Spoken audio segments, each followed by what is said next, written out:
पुंडलीकवर्धन विठ्ठल श्री ज्ञानदेव पंढरीनाथ भगवान की जय। माऊली ज्ञानेश्वर महाराज शांती ब्रह्म एकनाथ महाराज की जय। जगद्गुरु तुकाराम महाराज सद्गुरु जोग महाराज की जय। नमामि सद्गुरुं शांतं सच्चिदानंद विग्रहं पूर्ण ब्रह्म परानंद मीशमालंदी वल्लभम्। ओम नमो ज्ञानेश्वरा करुणाकरा दयाळा तुमचा अनुग्रह लाभलो पावन झालो चराचरी। मी कळा कुसरी काहीच नेणे बोलतो वचने अति भाविका तुमचा अनुग्रह लाभलो पावन झालो चराचरी। एका जनार्दनी तुमचा दास त्याची आस पुरवावी तुमचा अनुग्रह लाधलो पावन झालो चराचर।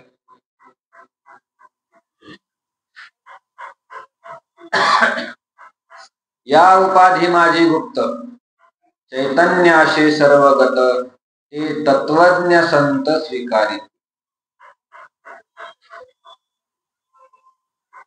अर्जुनाला ज्ञान सांगत असताना भगवान सांगतात हे विषय जयाते नाकळीती तया सुख दुःखे दोन्ही नभोवती। इंद्रिय आणि इंद्रियांचे जे विषय आहे ते विषय ज्याच्या अंतःकरणाला आकळू शकत नाही, ज्यांच्या अंतःकरणाला हे विषय बाधा करू शकत नाही, असे जे पुरुष आहे ते अमृतत्वाय कल्पते मोक्षासाठी ते योग्य होतात। आणि ज्या तत्वाला जाणल्यानंतर ते मोक्षाला योग्य होतात। असं तत्व कोणतं आहे तर ते जे तत्व आहे ज्ञानोबराय म्हणतात आता अर्जुना काही एक सांगेन मी ऐक जे विचारपर लोक ओळखिती। जे विचारपर लोक आहेत ते लोक या तत्वाला ओळखतात आणि या तत्वाला ओळखल्यानंतरच ते मोक्षाला योग्य होतात, मोक्षाला प्राप्त होतात। पण हे तत्व कसं आहे तर या उपाधी माझी गुप्त चैतन्याशी सर्वगत ते तत्वज्ञ संत स्वीकारिती।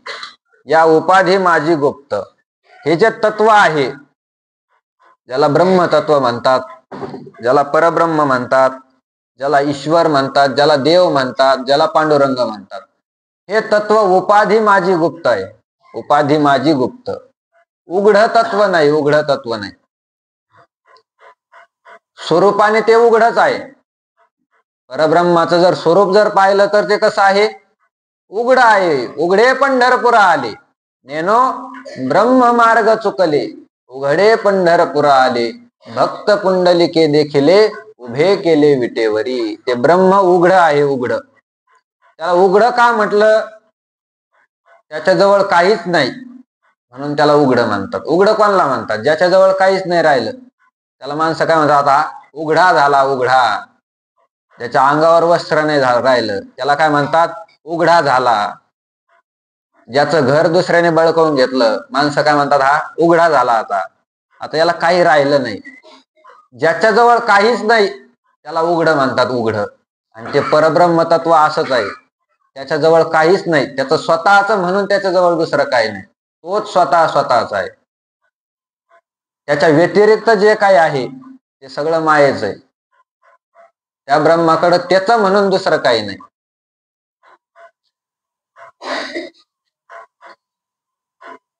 नाही रूप नाही नाव नाही ठाव धराया तुकोबराने सांगितलं त्याच्या ठिकाणी रूप सुद्धा नाही, त्याला नावही नाही, त्याला धरण्यासाठी काही जागा सुद्धा त्याच्याकडे शिल्लक नाही। ते उघड आहे उघड त्याच्याजवळ स्वतःच काहीच नाही।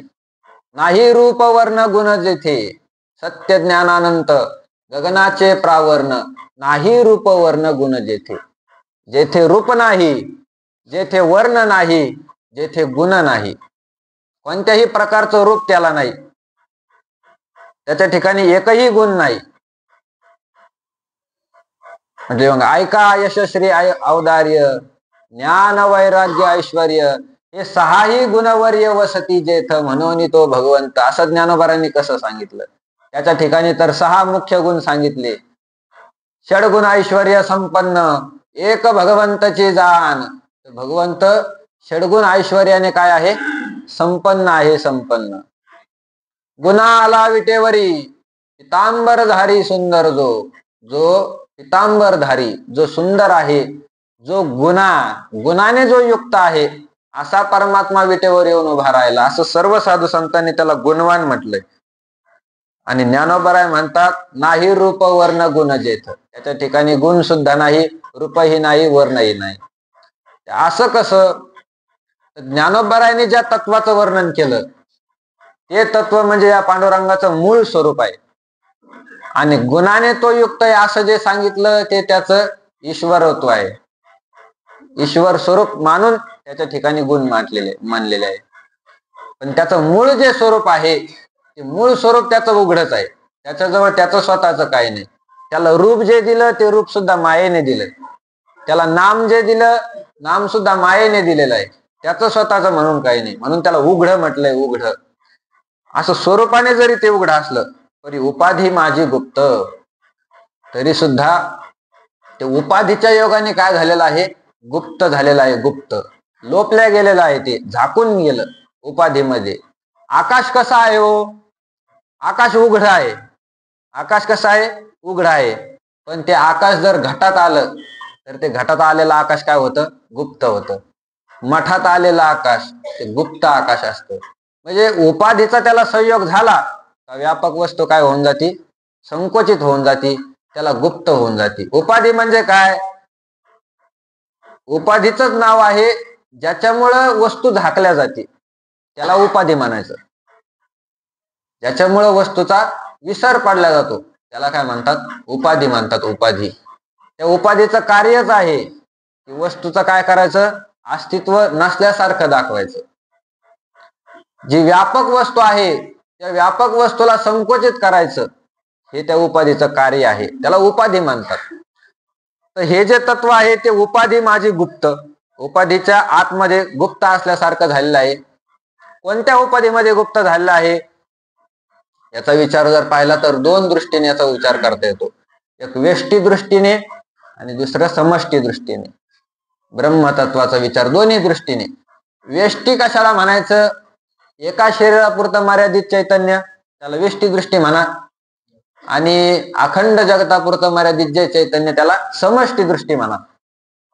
आपलं जे शरीर आहे हे शरीर म्हणजे एक उपाधी आहे, उपाधी. आणि या उपाधी माझी गुप्त चैतन्य असे सर्वगत. या शरीररूपी उपाधीमध्ये एक चैतन्य आहे आतमध्ये.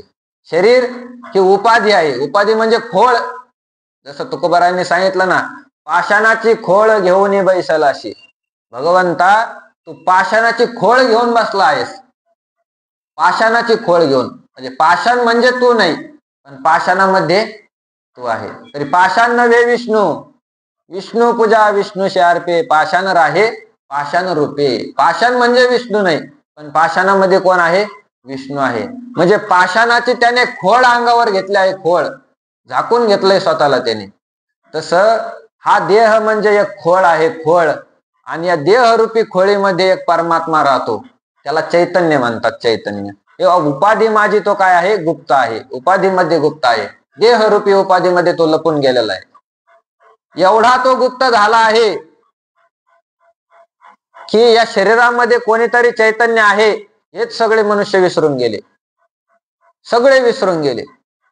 आपण पहा, उठल्यापासून झोपेपर्यंत दिवसभर किती काम करतो. तर सगळं काम करत असताना आपला आठव कोणाचा असतो? शरीराचा असतो. शरीराचा आठव असतो. घरून निघलो, आपण जर एखाद्याला फोन केला त्याला काय सांगतो? मी आता या ठिकाणाहून निघालो. पोहोचलो, परत मागच्याला फोन केला, मी या ठिकाणी पोहोचलो, मी हे केलं, मी ते केलं. माझं शरीर दिवसभर आपलं हेच लक्षात असतं, पण या शरीरामध्ये एखादा चैतन्य आहे, आत्मा आहे, असं कोणाच्या लक्षात तरी येतं का? अजिबात लक्षात येत नाही. शरीरालाच आपण मी मानतो. आपल्या शरीरामध्ये कोणीतरी आत्मा आहे, कोणीतरी चैतन्य आहे, हे आपल्या ध्यानात सुद्धा येत नाही. म्हणून गुप्त म्हटलंय ज्ञानोबरांनी. या उपाधी माझी गुप्त, या शरीररूपी खोळीमध्ये हा परमात्मा गुप्त होऊन राहिलेला आहे, गुप्त होऊन. ही खोळच अशी आहे, हा देहच असा आहे की तो आतल्या आत्म्याची आठवण होऊ देत नाही. हा देहच असा आहे, तो देहाचीच आठवण नेहमी होऊ देतो.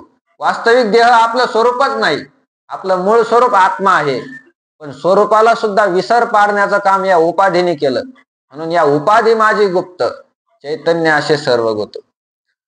हा व्यष्टी दृष्टीने विचार झाला. समष्टी दृष्टीने जर पाहिलं तर जो व्यापक परमात्मा आहे, व्यापक ब्रह्मतत्व आहे, ते जगतरूपी उपाधीने झाकलेलं आहे. जगत माया ही काय आहे? उपाधी आहे. त्या उपाधीने परमात्म्याला झाकून ठेवलेलं आहे, उपाधीने झाकून ठेवलं. जे दृष्टीला परमात्मा जर दिसला, रामकृष्णादी अवतार किंवा मंदिरामधील जी मूर्ती आहे, ती मूर्ती सुद्धा त्याचं मूळ स्वरूप नाही, त्याचं ते एक सोंग आहे. सोंग धरी येली सोंगे, येणे अवघी पांडुरंगे, येणे पांडुरंगे अवघी सोंगे धरी येली. त्याने धरलेलं ते एक काय? सोंग आहे. हे सोंग सारिले या रूपे अनंते, पुढेही बहुत करणे आहे. हे जे अवतार आहे किंवा मूर्ती आहे, हे भगवंताने धरलेलं सोंग आहे, ते त्याचं वास्तव स्वरूप नाही. त्या सोंगाच्या आतमध्ये तो लपलेला आहे. भगवंताचं जे शरीर दिसतं, ते शरीर सुद्धा मायेचं आहे, मायेने दिलेलं आहे. आणि त्या शरीरामध्ये जे गुप्त तत्व आहे, ते कोणाच्या लक्षात सुद्धा येत नाही. म्हणून या उपाधी माझी गुप्त, चैतन्य असे सर्वगत. या मायेच्या उपाधीमध्ये भगवान परमात्मा लपलेले आहेत. आणि ते चैतन्य कसं आहे? सर्वगत. ते चैतन्य उपाधीपुरतं मर्यादित नाही. उपाधीमुळे त्याचे भेद जरी झाले तरी ते उपाधीपुरतं काय नाही? मर्यादित नाही. ते चैतन्य कसं आहे? सर्वगत, सर्वव्यापी आहे, सर्वव्यापी. आकाश सगळीकडे आहे, पण उपाधीने त्याचा काय होतो? भेद होत असतो. ते घटामध्ये आलं की त्याला घटाकाश म्हणतात, मठामध्ये ते आकाश आल्यावर त्याला मठाकाश म्हणतात. हा उपाधीने भेद झाला, त्याच्या स्वरूपामध्ये कोणत्याही प्रकारचा काय नाही? भेद नाही, भेद नाही. तर अनंत स्वरूप आहे. त्याच्या ठिकाणी स्वगत भेद नाही, त्याच्या ठिकाणी सजातीय भेद नाही, त्याच्या ठिकाणी विजातीय भेद सुद्धा नाही. ते सर्वगत आहे, व्यापक आहे. हा हरिव्यापक सर्वत्र समाना किंवा हरिव्यापक सर्वगत, हा तो मुख्यत्वे वेदांत. हरी हा व्यापक आहे, सर्वागटी राम, देहादे एक, सूर्य प्रकाशक सहस्रश्नी. तो व्यापक आहे. तो नाही ऐसा ठाव उरला शेकवन, सर्वत्र संपूर्ण गगन जैसे. भगवान परमात्मा नाही अशी जागाच कुठे शिल्लक नाही. तो व्यापक आहे, त्याच्या ठिकाणी भेद नाही, स्वगत भेद नाही, सजातीय भेद नाही, विजातीय भेद नाही. वृक्षस्य स्वगतो भेदो पत्र पुष्प फलादिभिः, वृक्षांतरात विजातीयो, वृक्षांतरात सजातीयो, विजातीय शिलादित, असं पंचदशी कारण म्हटलेलं आहे. उदाहरण देऊन सांगतात, स्वगत सजातीय विजातीय भेद कशाला म्हणायचं? तर आपल्या अवयवामधला जो भेद, त्याला काय म्हणायचं? स्वगत भेद म्हणायचं. शरीर आपलंच आहे, पण आपल्या शरीरामध्ये सुद्धा भेद आहे. हात वेगळा आहे, पाय वेगळा, नाक वेगळं, कान वेगळे, डोळे वेगळे, मस्तक वेगळं.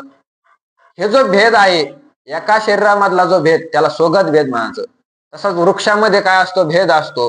झाड जरी एक असलं, पण झाडाचे पानं वेगळे, झाडाच्या फांद्या वेगळ्या, अजून झाडाचे मूळ वेगळे असतं, झाडाचं खोड वेगळं, झाडाचे फुलं वेगळे, फळ वेगळं, असं त्याच्यामध्ये काय भेद आहे? फरक आहे. एक झाड जरी असलं, पण त्याच्यामध्ये असे बरेच प्रकारचे काय असतात? फरक असतात. याला स्वगत भेद म्हणायचं. त्यानंतर सजातीय भेद असतो. एक झाड आहे आंब्याचं, त्या आंब्याच्या झाडासारखं एकच झाड असतं का? असे किती पण आंब्याचे झाड आहे. म्हणून आंब्याच्या झाडामधला जो भेद, एका आंब्याचा आणि दुसऱ्या आंब्याचा जो भेद, त्याला काय म्हणायचं? सजातीय भेद. कारण ते एका जातीचे. आंबा ही जात दोन्ही झाडाच्या ठिकाणी एकच आहे, म्हणून त्याला सजातीय भेद म्हणायचं. त्यानंतर विजातीय भेद आहे. विजातीय भेद कशाला म्हणायचं? तर दोन भिन्न जातीमधला भेद. विजातीय शिलादित, आंब्याचं झाड आणि दगड, या दोन्हीमध्ये काय फरक आहे? आंब्याचं झाड वेगळं, दगड वेगळा, दोन्हीमध्ये काय आहे? फरक आहे ना. आंब्याच्या झाडाला पाणी घातलं ते वाढतं, दगडाला किती पाणी घातल्यावर वाढणारे दगड नाही वाढत. त्याच्यामध्ये काय असतो? फरक असतो. तर यामधला जो फरक आहे त्याला विजातीय फरक म्हणायचा, विजातीय भेद. दोन भिन्न जातीतला फरक आहे. दगडाच्या ठिकाणी दगडत्व जात आहे आणि झाडाच्या ठिकाणी वृक्षत्व जाते. भिन्न जातीमधला असल्यामुळे त्याला विजातीय भेद म्हणायचं. असं या जगतामध्ये भेद आहे, तिन्ही भेदाने हे जगत व्यक्त आहे. पण या उपाधीच्या आतमधलं जे चैतन्य आहे ते चैतन्य सर्वव्यापी आहे, व्यापक आहे. त्याच्यामध्ये भेद पडत नाही, त्याच्यामध्ये स्वगत भेद नाही. का नाही? कारण ते निरवयव आहे. भगवंताला अवयव नाही, अवयव रहित आहे, म्हणून त्याच्या ठिकाणी स्वगत भेद नाही. त्याच्या ठिकाणी सजातीय भेद नाही, कारण ब्रह्मतत्व सारखी दुसरी कोणती वस्तू नाही. याला नाही दुसरा जोडा गे, असं जे गवळणी म्हटलं ते कशामुळे म्हटलं? याच्या सारखा दुसरा नाही. तुका म्हणे नव्हे आणि का सारिखा, तोची माझा सखा पांडुरंग. त्याच्यासारखा दुसरा नाही, तो तोच आहे, त्याला दुसऱ्याची उपमा देता येत नाही. अनुपम्य मनोहर काशे शोभे पितांबर, तो अनुपम्य आहे, त्याला दुसऱ्याची उपमा देता येत नाही, असा भगवान आहे. म्हणून त्याच्या ठिकाणी सजातीय भेद होऊ शकत नाही, त्याच्या ठिकाणी विजातीय भेद नाही, कारण त्याच्याशिवाय दुसरी जातच या जगतामध्ये नाही. तोच एक आहे. म्हटले जगत जे आहे ते जगत त्याच्यावर प्रातिभाषिक आहे, आणि प्रातिभाषिक जे असतं ते वस्तूशी भेद करू शकत नाही, म्हणून त्याच्या ठिकाणी विजातीय भेद नाही. अशा सगळ्या भेदाने रहित असणारा परमात्मा व्यापक आहे. या उपाधी माझे गुप्त चैतन्य असे सर्वगत. हे जे चैतन्य आहे, आत्मा आहे, देव आहे, तो देव व्यापक आहे, सर्वगत आहे. ते तत्वज्ञ संत स्वीकारिती. त्या तत्वाचा स्वीकार कोण करतात? संत स्वीकारिती, संत स्वीकारिती, तत्वज्ञ संत स्वीकारिती. या तत्वाला कोण ओळखतात? जे तत्वज्ञ संत आहे, तत्वाला जाणणारे जे महात्मे आहे, ते महात्मे या तत्वाचा काय करतात? स्वीकार करत असतात. बाकीचे याचा स्वीकार करत नाही. मग याचा स्वीकार कसा करतात? हे तर उपाधी माझे लपलेला आहे, उपाधीतून याला कसं बाहेर काढतात? याच्यासाठी ज्ञानोबारायांनी दृष्टांत दिले. जे विचारपर लोक ओळखिती, ज्याच्या ठिकाणी विचाराला प्राधान्य आहे, असे विचारी लोक या देवाला ओळखतात, या भगवंताला विचारी लोक ओळखतात. ते कसा विचार करतात त्याचं ज्ञानोबारांनी विश्लेषण केलेलं आहे. सलिली पय जैसे एक होऊनी मिनले असे, परी निवडून राजहंशे वेगळे की जे. ज्ञानोबाराय सांगतात सलिली पय जैसे एक होऊनी मिनले असे. विचार, विचार शब्दाचा नेमका अर्थ काय? कशाला विचार म्हणायचं? त्याच्यासाठी ज्ञानोबारांनी दृष्टांत दिलेले आहे. विचार कशाला म्हणायचं? डोकं घासणं याला विचार नाही म्हणत. एखादा मनुष्य एखाद्या गोष्टीमध्ये डोकं घासत राहतो, कायम त्याच्यामध्ये 24 तास त्याच चिंतन करत राहतो, त्याला विचार नाही म्हणत, तो अविचार झाला. व्यवहारामध्ये माणसाला विचार कशाला म्हणायचा, अविचार कशाला म्हणायचं हे कळतच नाही. ज्याला अविचार म्हणायचं त्याला माणसं विचार म्हणतात, ज्याला विचार म्हणायचं त्याला अविचार म्हणतात. असं व्यवहारामध्ये लोकांची बुद्धी भ्रमिष्ट झालेली असते. त्याला विचार काय अविचार काय याची व्याख्या कळत नाही. अविचाराला ते विचार म्हणतात. एक जण सकाळी सकाळी वाटेवर बसलेला होता. आता तो सूर्यवंशीच होता. लोक काम धंद्याला लागल्यावर मग उठायचा. लोक सगळे सकाळी आवरून आपल्या शेताला जायचे आणि मग त्याचं उठायचं काम, वाटेवर बसायचा, मग दात घासायचा, असा तो सूर्यवंशी. मग आता पहिले जनावरांच्या राखोळ्या निघायच्या. सगळ्या गावाचे जनावर 2-4 जणांनी हाकून न्यायचे आणि त्याला दिवसभर चारायचं. मग त्या 2-4 जणाला सगळ्या गावाने महिन्याला नाही तर सालाला त्याला गहू द्या, बाजरी द्या, ज्वारी द्या, असं असायचं. मग ते 2-4 जण सोडायचे सगळ्याच्या गाई, सगळ्याच्या म्हशी, सगळे जनावर एकटी घेऊन जायचे. आता ते जनावर निघायची वेळ आणि याची दात घासण्याची वेळ एकच व्हायला लागली, रोज एकच व्हायला लागली. वाट्यावर बसायचा आणि हळू याचं दात घासायचं काम चालू, आणि पुढून त्या म्हशी गाई यायच्या. त्या म्हशीमध्ये एक म्हैस अशी सुंदर होती, त्या म्हशीचे शिंग असे गोल होते, वरून गोल. भगवंताने सुंदरता दिलेली असते. काही काही पशु पक्ष्याला, राण्याला ते फुलपाखरं दिसतात, त्यांचा रंग किती सुंदर असतो. तसं ते काही काही म्हशी असतात. मग त्यामध्ये एक म्हैस होती, तिचे गोल शिंग होते, गोल. दिसायला त्याला फारच सुंदर वाटायचे. दात घासायला लागला का ते शिंगाकडे पाहत राहायचा. त्याचं दात घासायचं काम चालू होते, म्हशीच्या शिंगाकडे पाहत राहायचा. ती म्हैस निघून जरी गेली तर त्याच्या डोक्यामध्ये ती शिंगच राहायची. त्याला असं वाटत होतं या म्हशीचे शिंग किती गोल आहे, आपलं डोकं या शिंगामध्ये जाईल का. दात घासता घासता विचार त्याचा काय चालू, या शिंगामध्ये आपलं डोकं जाईल का. रोज विचार करायचा, रोज विचार करायचा. आता एक दिवस त्याने निश्चयच केला. म्हणले विचार किती दिवस करायचा, रोज म्हैस आपल्या समोरून जाते, एक दिवस आपण मुंडकं घालूनच पाहू त्यात, जमलं तर जमलं. असं त्याने विचार केला. त्याला वाटलं आपण म्हशीच्या डोक्यात मुंडकं घालायला गेलो शिंगामध्ये, म्हैस पळून जाईल. म्हैस आपल्या जवळ यावी याच्यासाठी काहीतरी आपल्याला करावं लागेल अगोदर. मग त्याने ज्ञानोबारांनी ज्ञानेश्वरी उघडली, ज्ञानेश्वरीत पाव म्हटले. म्हैस जवळ कशामुळे येईल याचा उपाय काय. कीर्तनकार मंडळी सांगतात ना, आमच्या ज्ञानेश्वरीत सगळंच सांगितलेलं आहे, आमच्या गाथ्यामध्ये सगळंच सांगितलेलं आहे. मग उघडून तरी पाव कुठं सांगितलेलं आहे. म्हैस आपल्या जवळ कोणत्या साधनाने येईल. त्यांनी ज्ञानेश्वरी उघडल्याबरोबर त्याच्या समोर ओवी आली. जैसा हिरवे चारे भांबावे पशु, हिरवा चारा जर पाहिला तर पशु त्याला भुलून जातो, जवळ येतो. वा, त्याला वाटलं खरंच आहे गाड्या, ज्ञानेश्वरीत तर सगळं सांगितलेलं आहे. मग गेला शेतामध्ये त्यांनी एक घासाची ताजी ताजी कवळी उचलून आणली, घास कापला आणि कवळी आणली. आता त्याचा वेळ झाला सकाळचा, दात घासाला बसला आणि आल्या तिकडून म्हशी. त्यांनी कवळी जवळच आणून ठेवली. ती म्हशी जवळ आल्यानंतर त्याने काय केलं, ती घासाची कवळी दाखवली ती म्हशीला. आणि म्हैसच होती, आता तिला खायला कवळी दिसली, ताजी ताजी होती. आली म्हैस पुढं, त्यांनी खाली टाकली वाट्याच्या.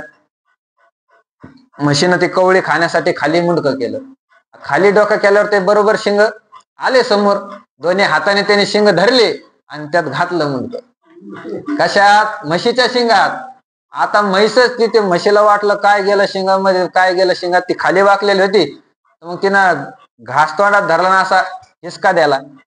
हिसका द्याल्यानंतर ते बरोबर ते म्हशीच्या अंगावर आलं. आता म्हशीच्या अंगावर आलं, तिला वाटलं काय अंगावर पडलं. मग ती म्हैस लागली उधळायला. म्हैस उधळली तर मग ते पुढून खाली आलं, ते मध्ये लोडण्यासारखं झालं. म्हशीचं मुंडकं त्या वजाने खाली गेलं, ते लोडण्यासारखं फरकत फरकत फरकत म्हैस उधळलेली. सगळे लोक जमा झाले, लोक चौकून जमा झाल्यावर म्हैस अजूनच उधळली. आता उधळल्यावर मग ते सगळा साळून निघला, खाली लोडण्यासारखा पाठ सगळी घसडून निघली. लांब नेऊन मग म्हैस उभा राहिली, दमली म्हैस, थकली, उभा राहिली. आता ते कुकरचं झाकण बसतं तसं बसलेलं होतं. म्हैस थांबल्यानंतर अशी अशी करायला लागली. मग ते झाकण्यासारखं फिरलं, पडलं खाली, पडलं. मग लोक जमा झाले, लोक बोलायला लागले, अरे तुला एवढं सुद्धा समजत नाही का, त्या म्हशीच्या डोक्या शिंगात कशाला डोकं घालायचं, एवढं तुला कळत नाही का, त्याच्यात गेलंच कस काय डोकं. म्हटले मला लागले हे खरंय, मी साळून निघलो हे पण खरंय, पण मी त्याचा विचार केला नाही असं काही नाही. मी जवळजवळ 6 महिने विचार केला, म्हशीच्या शिंगात डोकं जाईल का, म्हशीच्या शिंगात डोकं जाईल का. 6 महिने विचार केला आणि मग मी प्रयत्न केला. म्हटले आता कोणता शहाणा मनुष्य याला विचार म्हणा, याला विचार म्हणणारा मूर्ख. असं व्यवहारातल्या मनुष्याचं काम असतं. ज्याला विचार म्हणायचं त्याला विचार नाही म्हणत, अविचार करण्यालाच विचार म्हणतात. पण ज्ञानोबा म्हणतात जे खरे विचारशूर मनुष्य आहे, जे विचारपर मंडळी आहे, ते विचारशूर मंडळी त्या तत्वाला ओळखतात. कोणत्या तत्वाला, जे उपाधी माझी गुप्त, उपाधीच्या आतमध्ये आपल्याला जो भगवान परमात्मा आहे त्याला कोण ओळखतात, जे विचारी मनुष्य आहे ते ओळखतात. मग त्या विचार नेमके कशाला म्हणायचं, त्याच्यासाठी ज्ञानोबारांनी दृष्टांत दिले. सलिली पै जैसे एक होऊनी मिनले असे, परी निवडून राजहंशे वेगळे की जे. सलिली पय जैसे, सलिली शब्दाचा अर्थ होतो पाणी, पय म्हणजे दूध. दूध आणि पाणी काय केलं, एकत्र केलं. दूध आणि पाणी एकत्र करून ठेवलं. आणि एक होणी मिनले असे, परी निवडून राजहंशे वेगळे की जे.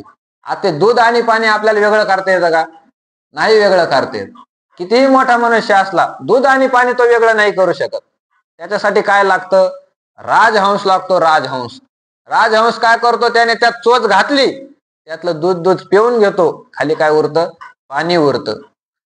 तसं निवडून राजहंस वेगळे की जे, एकमेकांमध्ये मिसळलेलं जे पाणी आणि दूध आहे, ते दूध आणि पाणी जसा राजहंस वेगळा करतो, तसं जो मनुष्य सार आणि आसार या जगतामध्ये मिसळलेला आहे, जगतातून परमात्म्याला जो काढून घेतो, तो मनुष्य कोण आहे, विचारी आहे. विचारी, विचार त्याला म्हणतात. सारा साराचं जे मिश्रण झालं, त्या साराच्या मिश्रणाचा ज्याला भेद करता येतो, ज्याला बाजूला करता येतं, आणि साराचं ग्रहण करून आसाराचा ज्याला त्याग करता येतो, त्याला विचार म्हणायचं.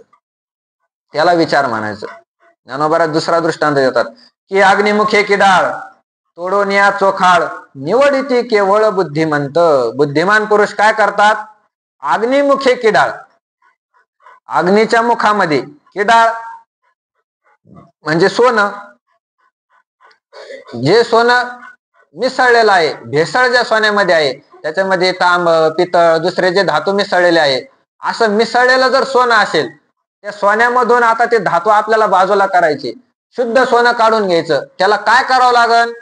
बुद्धिमान लोक त्याला अग्नीत घालतात. अग्नीवर त्याला एकदा ताप येईल, मग त्याचं सोनं बाजूला होतं आणि हिनकस धातू जे येते, हिनकस धातू त्याच्यातून बाजूला निघून जातो. की अग्निमुखे किडाळ तोडून या चोखाळ, चोखाळ म्हणजे शुद्ध, निवडिती केवळ बुद्धिमंत, त्यातून शुद्ध सोनं काय करतात? बाजूला काढून घेतात. तसं जो मनुष्य या जगतामधून परमात्म्याला बाजूला काढून घेतो, तो मनुष्य कसा आहे? विचारी आहे. ना तरी जाणीवेच्या आईनी करिता दधी कडसनी, मग नवनीत निर्वाणी दिशे जैसे. दुसरा दृष्टांत देतात. ना तरी अथवा जाणीवेच्या आईनी, जाणीव म्हणजे ज्ञान, आईनी म्हणजे चातुर्य, ज्ञानाच्या चातुर्याने करिती दधी कडसनी, करिता दधी कडसनी, दधी म्हणजे दही. दही जर घुसळलं, काही बाया फार हुशार असतात, दह्यातून काय निघतं? लोणी निघतं दह्यातून. पण दह्यातून लोणी सगळ्याला नाही काढता येत, त्याच्यासाठी हुशारच बाया लागतात. सगळ्या बायाला ते नाही जमत, माणसाला तर जमूच शकत नाही, पण महिला मंडळाला सुद्धा ते सगळ्याला नाही जमत, त्याच्यामध्ये हुशार लागत असते, हुशार.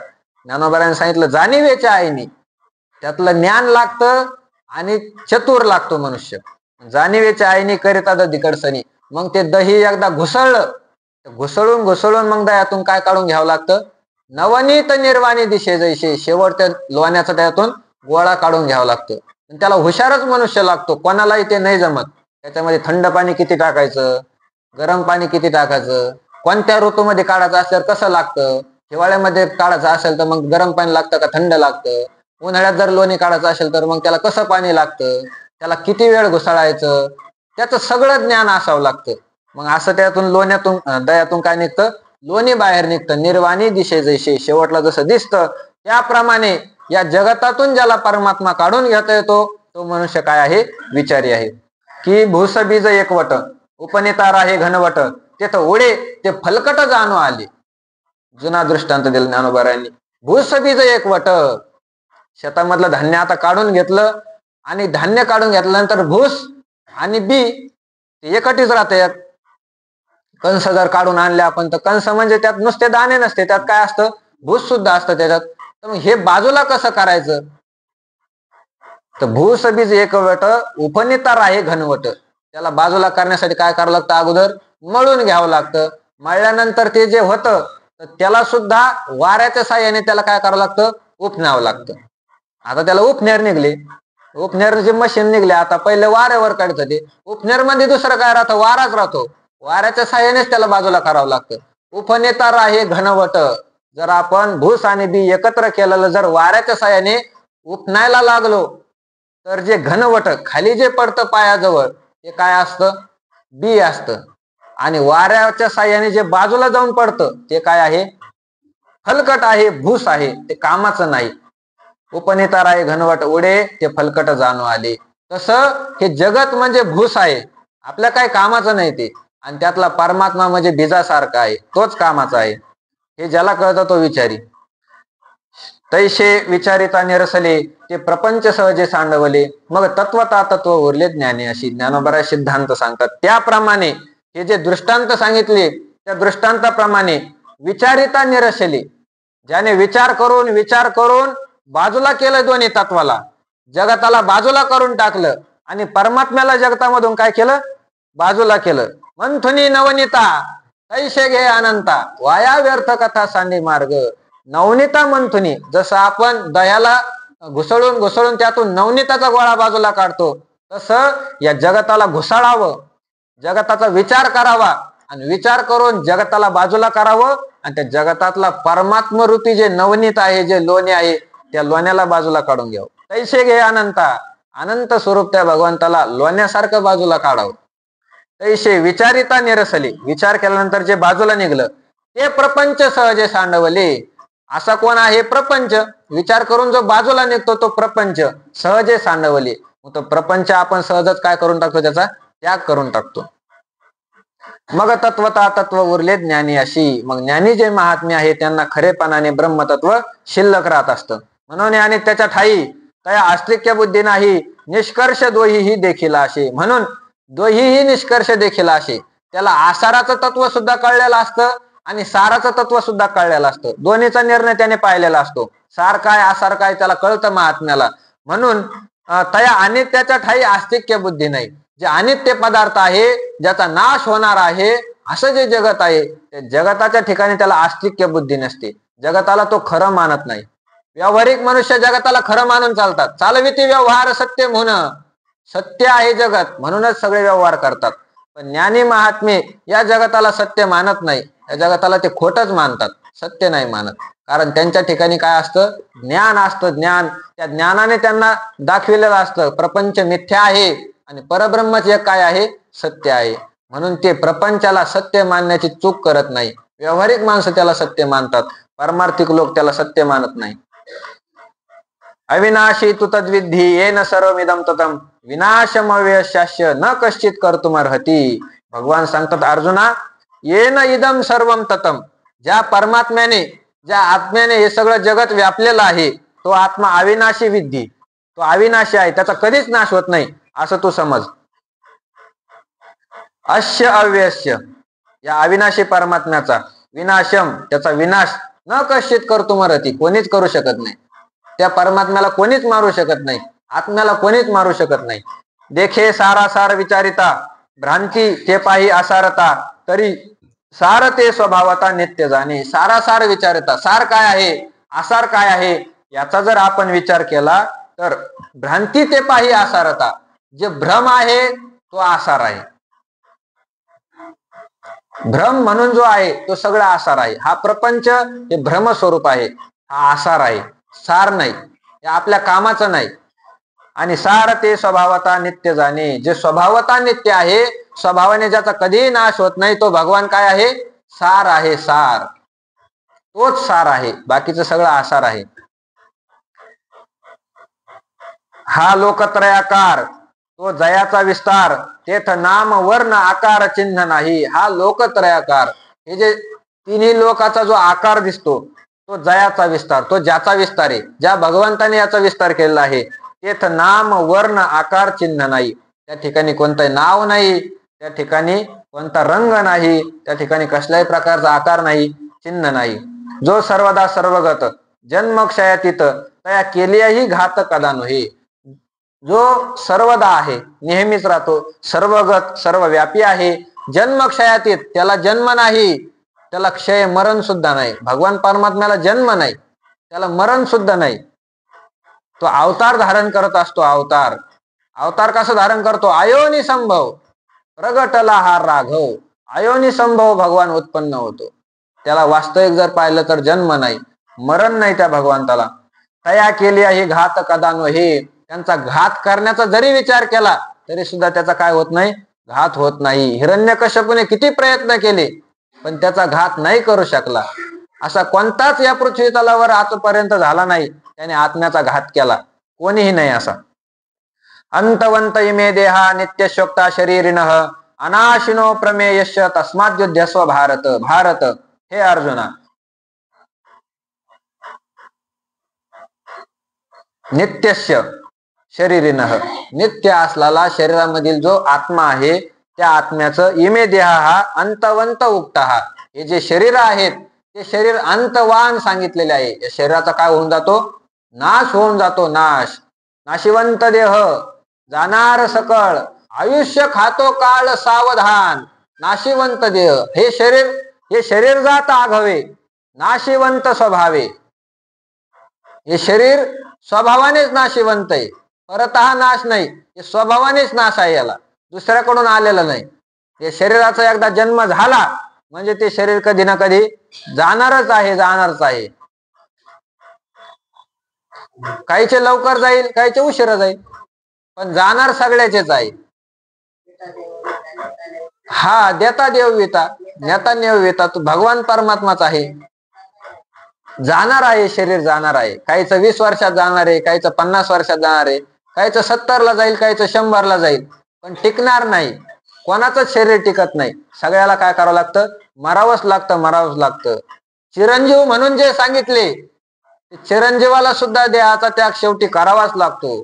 चिरंजीव म्हणजे अमर नसतो, चिरंजीवती, जो चिरकाल टिकत असतो त्याला चिरंजीव म्हणतात. कल्पापर्यंत त्यांचं शरीर असतं.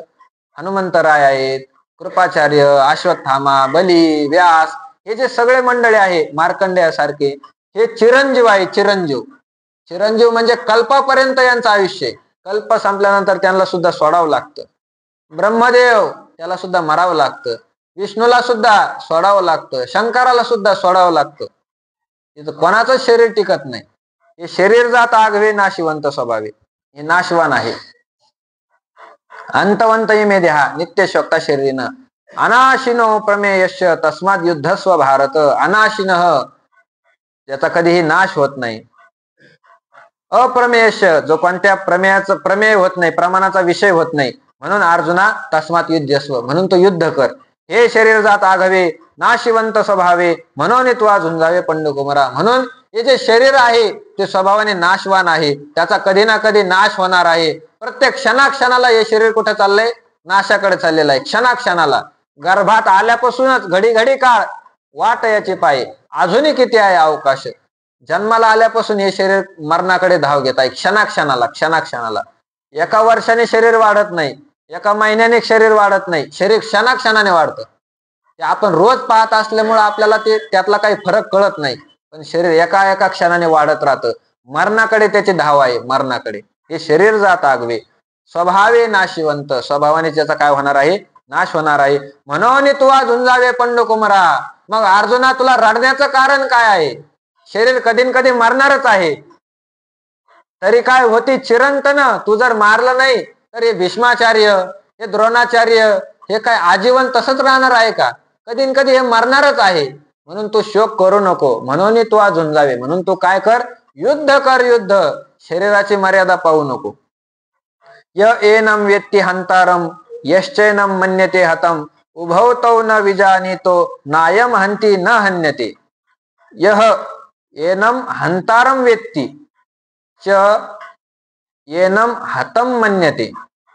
जो मनुष्य याला मरणारा समजतो किंवा मारणारा समजतो, उभवतो न विजानीतो, ते दोन्हीही मुख्य तत्वाला जाणत नाही.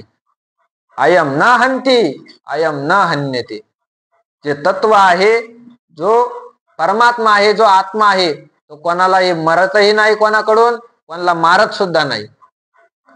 तू धरुणी देह अभिमानाते दिठी सुनी शरीराते मी मारिता हे मरते म्हणत अशी. अर्जुना, तू मूर्ख झालेला आहे, मूर्ख. तू काय करतो? देह अभिमानाते धरुणी, तू तुझ्या देहालाच मी मानत आहे. मी एक अर्जुन ऐसा होता जो अभिमानू. मी अर्जुन आहे, मी अर्जुन आहे, मी कुंती पुत्र आहे, मी धनुर्धर आहे, असं तू शरीराला मी म्हणत आहे. शरीराचा तू अभिमान धारण करतो. तू धरुणी देह अभिमानाते दिठी सुनी शरीराते. तुझी दृष्टी केवळ कुठं आहे? शरीराकडे तुझी दृष्टी आहे, आतल्या तत्वाकडे तुझी दृष्टी जातच नाही.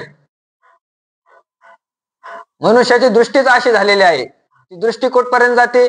शरीरावर जाते. शरीराचं आतलं जे तत्व आहे, त्या आतल्या तत्वाला ती दृष्टी ओळखत नाही, नाही ओळखत. अष्टावक्र महाराज फार विद्वान होते, ब्रह्मज्ञानी महात्मे. अष्टावक्रांनी एक गीता सांगितलेली, तिचं नावच काय आहे? अष्टावक्र गीता आहे. फार महात्मे होते, ज्ञानी होते, पण प्रारब्धाने त्यांचं शरीर 8 ठिकाणी काय होतं? वाकडं होतं. म्हणून त्यांना नावच अष्टावक्र पडलं होतं. 8 ठिकाणी वाकडे असलेले, 8 ठिकाणी त्यांचं शरीर वाकडं होतं. वाकडं शरीर असल्यावर मग ते चालताना त्यांचं शरीर वाकत वाकत वाकत वाकत चालायचं. मग सगळे लोक त्यांना हसायचे लोक. ते दुर्लक्ष करत होते. त्यांना वाटलं काय आपण यांच्याकडे लक्ष न दिलेलं चांगलं आहे, या लोकांना कळतच नाही. हे फक्त कुठं पाहतात? शरीराकडे पाहतात, शरीराकडे. मग एका राजाची सभा होती, हा जनकाचीच होती, हा जनकाची सभा होती. जनकाच्या सभेमध्ये त्या ठिकाणी गेले असताना त्या ठिकाणी सभा चालू होती आणि त्या सभेमध्ये पंडित लोक होते, सगळे विद्वान पंडित लोक, फार विद्वान विद्वान मोठमोठे पंडित लोक. आणि जनक राजाचा एक प्रश्न होता आणि त्या प्रश्नाचं उत्तर देण्यासाठी अष्टावक्र महाराजांना त्या ठिकाणी बोलिलं होतं. अष्टावक्राने सांगितलं होतं, राजा मी तुला हे उत्तर देणार आहे, ते उत्तर मी तुला एकांतात देणार नाही. तुझ्या राज्यामध्ये जेवढे पंडित आहेत त्या सगळ्या पंडिताचे तू काय कर, सभा बोलवून आण. त्या सभेमध्ये मी काय देईन तुला, तुझ्या प्रश्नाचं उत्तर देईल. ठरल्याप्रमाणे सभा बोलविली आणि अष्टावक्र महाराजांना आमंत्रण दिलं. तर सभेमधून अष्टावक्र महाराज येत होते आणि अष्टावक्र महाराज येत असताना पाहिलं तर त्यांचं शरीर 8 ठिकाणी काय होतं, वाकडं होतं, वाकडं. आणि वाकडं असल्यामुळे चालताना ते लपकत लपकत लपकत लपकत चालायचे. मग सगळे पंडित लोक तिथं आलेले त्यांना हसायला लागले, अष्टावक्राला हसायला लागले. म्हटले राजा याला चालता येत नाही, 8 ठिकाणी वाकडा चालतो, हा काय पंडित आहे का, हा तुला काय प्रश्नाचं उत्तर देणार आहे का. राजा गप बसला. राजाला माहित होतं महाराज किती विद्वान आहे, अष्टावक्र महाराज आहे. पण पंडित लोक हसल्यानंतर त्या अष्टावक्र महाराजांचे शब्द आहे. अष्टावक्र म्हणले, राजा मी तुला पंडिताची सभा बोलायची सांगितली होती, पंडिताची. हे चांभार लोक इथं तू कशासाठी आणले. मग पंडित शांत बसले.